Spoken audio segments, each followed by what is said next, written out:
ኢትዮጵያ መበልጸጓ ማደጓ መጽናቷ አይቀርም። በጀመርነው መንገድ ግልጽ የሆነ ሐሳብ ያለን ብዙ ልምድ አግኝተናል፣ ብዙ ወዳጅ አግኝተናል፣ ብዙ ነገር ገብቶናል። ትናንት ከሰራነው በብዙ እጥፍ ነው የምንሰራው። በዚህ ምክንያት የውስጡም የውጩም እያመነ የውስጡም የውጩም እጅ እየሰጠ ለካ እንደዚህ ነው አልገባኝም እያለ ይሰለፋል። እኛ ለዛ ጊዜ የለንም፣ ለዛ ጆሮም የለንም። ዓላማችን ኢትዮጵያ ብልጽጋ ተቀይራ ማሳየት ብቻ ነው። ያ የመጀመሪያው እርካታ ለራሳችን ነው። ከኛ ሲያልፍ ነው ወደ አንተ ይመጣውና በእንደዚህ አይነት ኖይዝ እንደዚህ ያለውን ታላቅ ጅማሮ ማደናቀፍ የሚቻል አይመስለኝም። ነገር ግን ልማት ነውና ግድብ ስንገድብ ሰዎች እንደሚፈናቀሉት ሁሉ ከተማም ስንሰራ ሰዎች ከቦታ ቦታ ቢቀያየሩ፣ እርሻ ለምሳሌ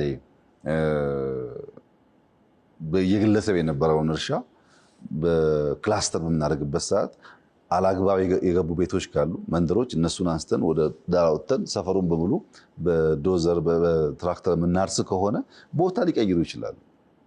ድምር ውጤቱ ግን በሀገርም በቤተሰብም እድገት ነው የሚያመጣው እንጂ ውድቀት አያመጣም፣ በጊዜ ማለት ነው። ለዛ ዝግጁ መሆን ያስፈልጋል። አሜሪካ ያላችሁ አሜሪካኖች በገንዘብ በእውቀት ብቻ አይደለም፣ በደምና በአጥንት ነው ሀገራቸውን የገነቡት። በደምና በአጥንት ያውም በእኛ አያቶች።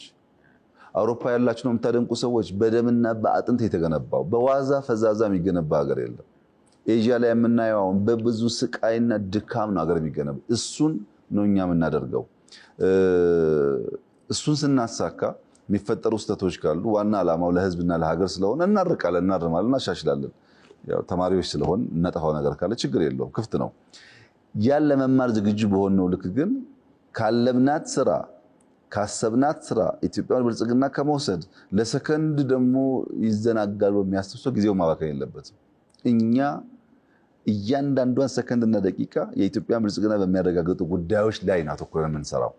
በዚህ ሐሳብ ቢታይ ጥሩ ነው። ብዙዎች ተጠቅመዋል።